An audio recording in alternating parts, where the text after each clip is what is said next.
Assalamualaikum warahmatullahi wabarakatuh. Bapak dan Ibu, bagaimana kabarnya? Terutama para kepala sekolah dan juga para guru.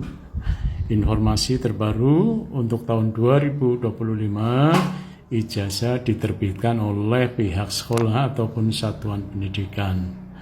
Hal ini berdasarkan pada Peraturan Menteri Pendidikan, Kebudayaan, Riset dan Teknologi Republik Indonesia Nomor 58 Tahun 2024 tentang ijazah jenjang pendidikan dasar dan pendidikan menengah.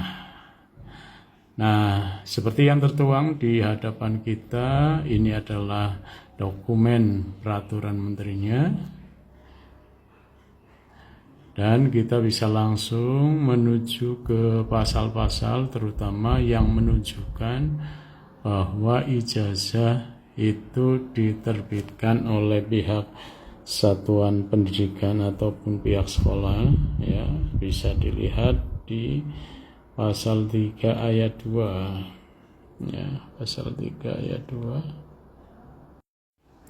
Dalam pasal 3 di bab 2, pasal 3 ayat 2, di sana tertulis ijazah sebagaimana dimaksud pada ayat 1 diterbitkan oleh satuan pendidikan yang terakreditasi. Diterbitkan oleh satuan pendidikan yang terakreditasi. Nah, di samping itu hal-hal baru lainnya yang ada di peraturan ini diantaranya selain ditetapkan ijazah wajib dituliskan dalam bahasa Indonesia di ayat 5, ya, di ayat 5 di pasal 3 tertulis ijazah sebagaimana dimaksud pada ayat 1 dapat diterjemahkan dalam bahasa asing, ya. Ijazah dapat diterjemahkan dalam bahasa asing, ya. Demikian juga pada transkrip nilai, ya, tertuang di pasal 4 sama, yaitu di pasal 4 ayat 4, ya. Transkrip nilai sebagaimana dimaksud pada ayat 3 dapat diterjemahkan dalam bahasa asing. Nah, ini beberapa hal yang baru, ya, terkait dengan ijazah untuk pendidikan dasar dan menengah SD, SMP, SMA yang biasanya dicetak oleh negara ataupun oleh pemerintah, kali ini diserahkan kepada pihak satuan pendidikan ataupun sekolah. Tentunya dengan sistem dan dibantu aplikasi yang nanti oleh pihak kementerian, ya, diantaranya untuk penomoran ijazah, ya. Penomoran ijazah ini nanti akan diatur dengan sistem sekolah mengusulkan penomoran itu dan nanti sekolah bisa mengunduh ataupun mengambil, ya, nomor ijazah yang akan dicetak ataupun diterbitkan. Nah, di samping itu masih banyak beberapa pasal dan ayat yang mengatur tentang penerbitan ijazah ini, ya. Nah, mungkin yang menjadi salah satu pertanyaan kita, bagaimana pembiayaan untuk pencetakan ijazah tersebut, ya. Informasi yang